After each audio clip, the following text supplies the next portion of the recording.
¿Qué es la literatura? Parte 2. En esta presentación vamos a hablar de las implicaciones socioculturales de la literatura, incluso estos 3 subtemas. Y al final vamos a enfocar en los elementos del estudio literario. Entonces, las metas para esta actividad son estas. Y como la otra presentación, están escritas desde la perspectiva del estudiante. Entonces, primero abordamos los factores socioculturales de la literatura. Vamos a hablar de 3 subtemas: el autor y su obra, el público lector y factores ambientales e históricos.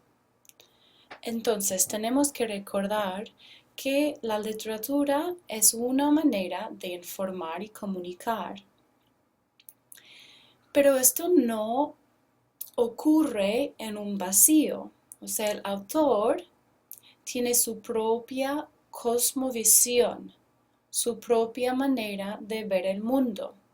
Y esto viene de su contexto, de la época de historia en que vive o en que vivía, su sociedad, su cultura, también factores como la geografía, de dónde viene, y la economía, mientras estaba escribiendo la obra. Entonces, todos estos factores influyen a la cosmovisión del autor y esto afecta la obra que crea el autor. Entonces, no se puede interpretar un texto literario sin tomar en cuenta el contexto, estos factores socioculturales que tienen que ver con el autor y la época en que escribió su obra.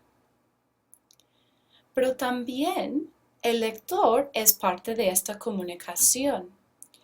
Entonces, uno tiene que tomar en cuenta la cosmovisión del lector. Y esto refiere a nosotros mismos, que estamos leyendo el libro ahorita, nuestra historia, sociedad, cultura, etc. Pero también refiere a la audiencia anticipada. O sea, el autor probablemente tuvo una idea de la audiencia que iba a leer su libro, o su obra, o su poesía. Entonces, tenemos que tomar en cuenta la audiencia anticipada y su contexto sociocultural. Sin entender estos factores, es muy difícil interpretar una obra literaria. También tenemos que hablar de varios factores ambientales e históricos que tienen que ver con el estilo de una obra. El estilo se puede identificar el estilo de la moda, por ejemplo, la ropa, el estilo de peinado, otros factores dentro de obras. Como por ejemplo, es muy obvio que la moda de los 80 es muy diferente que la moda de hoy. También se puede identificar un estilo de la época por los temas y fenómenos que se ve en una obra. Por ejemplo, durante ciertas épocas, la religión, el misticismo eran temas muy importantes y se veían estos temas en las obras literarias de estas épocas. Y también de las técnicas. ¿Qué medios usaron los autores en sus obras? Esto también puede ayudar a identificar el estilo de la época.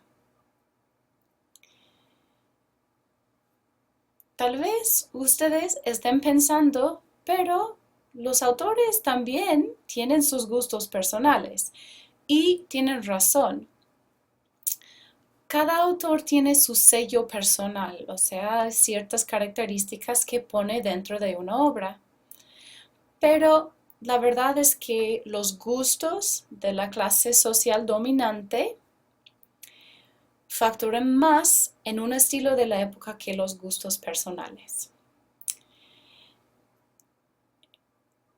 también tenemos que hablar de los periodos literarios que tienen que ver con el estilo de la época. Por ejemplo, esta catedral es del estilo futurístico, del futurismo. Y también hay otros periodos literarios que vamos a abordar, como el romanticismo, el barroco, el naturalismo, etc. Estos periodos o movimientos o corrientes vienen del estilo de la época, del gusto en boga, el gusto de las clases dominantes en esta época. Es importante recordar que los periodos reflejan un proceso dinámico. Siempre hay un principio, un punto culminante y una caída en un movimiento literario, un periodo literario, pero siempre hay un proceso de evolución. Por ejemplo, mientras un periodo cae, otro empiece a surgir, entonces puede ser que hay mezcla entre diferentes periodos, etc.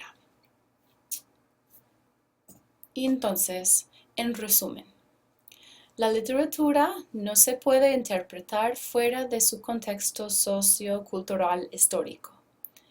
Y esto tiene que ver con el autor, el lector y también con factores ambientes históricos que también influyen en los periodos o movimientos o corrientes literarios que hemos mencionado y que vamos a estudiar más en el futuro.